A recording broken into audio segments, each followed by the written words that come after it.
Good morning बच्चों। चलिए कैकेयी का अनुताप वही चैप्टर चल रहा है। अब हम आपको पढ़ा रहे हैं पद्यांश 6।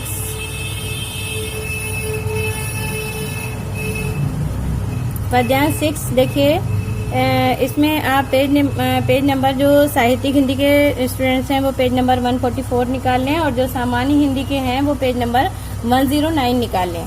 109 और 144 पेज नंबर। चलिए देखिए पद्यांश 6। क्या कर सकती थी मरी मंथरा दासी। यहाँ पर रानी कैकेयी ने मंथरा दासी को निर्दोष बताया है और कहती हैं कि मंथरा दासी का इसमें कोई दोष नहीं था, क्योंकि ऐसा कहा जाता है कि मंथरा दासी ने ही रानी कैकेयी को बहकाया था। तभी उन्होंने राजा दशरथ से 2 वरदान या 2 वचन मांगे थे कि एक से भरत को राजगद्दी और दूसरे से राम को 14 वर्ष का वनवास। ये उन्होंने ऐसा कहा जाता है कि मंथरा दासी ने ही बहकाया था। तो यहाँ पर रानी कैकेयी ने मंथरा दासी को निर्दोष कहा है और कहा है कि मंथरा दासी का इसमें क्या कसूर था। मंथरा दासी निर्दोष थी। जब मेरा ही मन रह सका ना निज विश्वासी, जब मैं ही अपनों पर विश्वास नहीं कर सकी, मेरा ही मन अपनों पर विश्वास नहीं कर सका, तो मैं मंथरा दासी को दोषी क्यों कहूँ।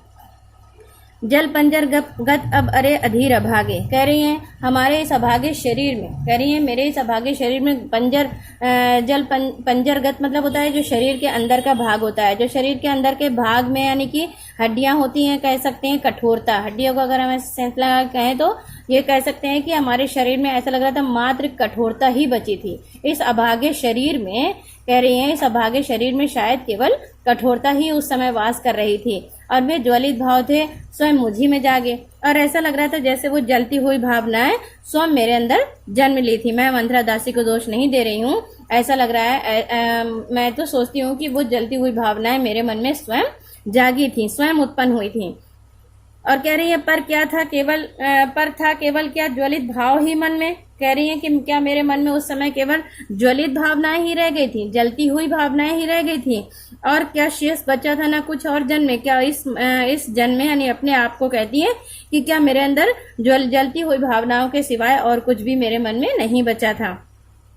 कुछ मूल्य नहीं वात्सल्य मात्र का क्या तेरा। और फिर राम से संबोधित होते हुए कैकेयी कहती हैं क्या तुम्हारा अपनी माँ के प्रति क्या कोई मोल नहीं है, यानी कोई कर्तव्य नहीं है। वत्सल माने होता है मतलब जो अपने पुत्र के प्रति जो स्नेह होता है उसको कहते हैं वात्सलता, यानी पुत्र के प्रति स्नेह यानी ममता कह लो, कि कह सकते हैं कि क्या मेरी ममता के प्रति, क्या मेरी वात्सलता के प्रति तो तुम्हारा कोई भी मोल नहीं है।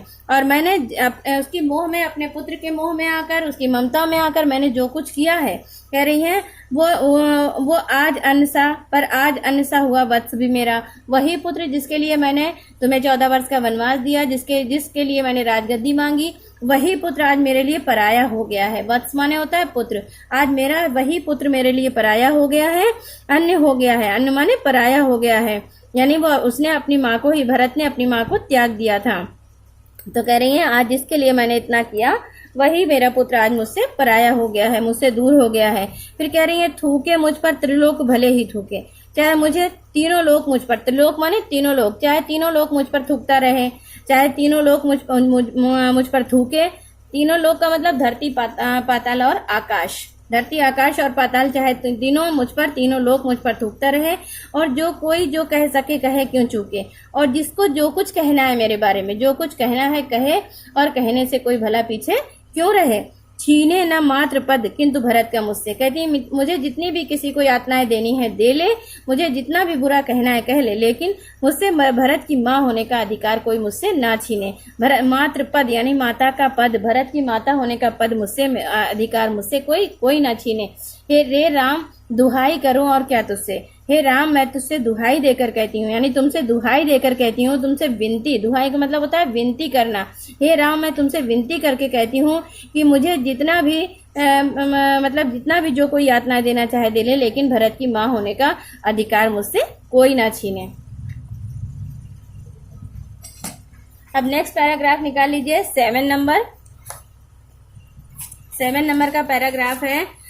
सामान्य हिंदी वाले बच्चे निकाल लें पेज नंबर 110, और जो साहित्यिक हिंदी वाले बच्चे हैं वो पेज नंबर निकाल लें 145, 145।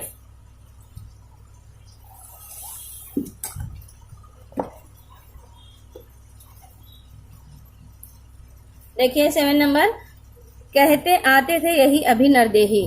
यहाँ पे रानी कैकेयी है, रानी कैकेयी कह रही हैं अभी तक सारे नरदेही माने सारे मनुष्य, नरदेही माने जिस जो मनुष्य का शरीर पाया हो जिसने, वो नरदेही यानी अर्थात मनुष्य। कह रही है आज तक सारे संसार के वासी सारे मनुष्य यही कहते आए हैं कि माता ना कुमाता पुत्र कुपुत्र भले ही, कि माता कभी भी कुमाता नहीं हो सकती, माता कभी बुरी नहीं हो सकती है, पुत्र कितना ही कुपुत्र यानी कितना ही बुरा क्यों ना हो जाए, पुत्र कितना ही बुरा क्यों ना हो जाए, माता कभी भी बुरी नहीं हो सकती है। अब कहें सभी ये हाय विरुद्ध विधाता, अब लेकिन अब सभी लोग विधाता के विरुद्ध कहेंगे, यानी जो अभी तक सब कहते चले आए हैं वो अब उसके विपरीत सब लोग कथन कहेंगे, इसके विपरीत कहा जाएगा और सभी लोग यही कहेंगे कि है पुत्र पुत्र ही रहे कुमाता माता, कि पुत्र तो सुपुत्र ही रहता है, माता ही बुरी होती है, माता ही कुमाता होती है। बस मैंने इसका बाह्य मात्र देखा, कहती है मैंने इसको केवल क्या देखा, बाह्य मात्र, इसका बाहरी रूप देखा, मैंने इसके केवल बाहरी रूप देखा, इसके शरीर की कोमलता देखी। देखिए लिखा दृढ़ हृदय ना देखा, मृदुल गात्र ही देखा, मैंने इसके हृदय की दृढ़ता को नहीं देखा और मैंने केवल इसके शरीर की कोमलता को देखा है। रानी कैकेयी कह रही मैंने भरत को केवल बाहर से ही मात्र देखा है और इसके हृदय की दृढ़ता को नहीं देखा, इसके केवल शरीर की कोमलता देखी है। उसके बाद देखिए कहती है परमार्थ ना देखा, मैंने परमार्थ नहीं देखा कि भरत क्या चाहता है, परमार्थ माने होता है दूसरों का हित करना, तो मैंने ये नहीं देखा कि भरत चाहता क्या है, भरत के मन में क्या है। भरत हमेशा परमार्थ मतलब जो परमार्थ होता है यानी दूसरों का हित करने वाला होता है, तो भरत हमेशा जो है चाहते थे दूसरों का हित करना चाहते थे और एक परमार्थ यहाँ पर ये भी हो सकता है कि राम की भक्ति करना चाहते थे, राम की सेवा करना चाहते थे। तो कह रही है मैंने भरत का परमार्थ नहीं देखा, केवल अपना स्वार्थ ही देखा, स्वार्थ ही साधा मतलब अपना स्वार्थ देखा।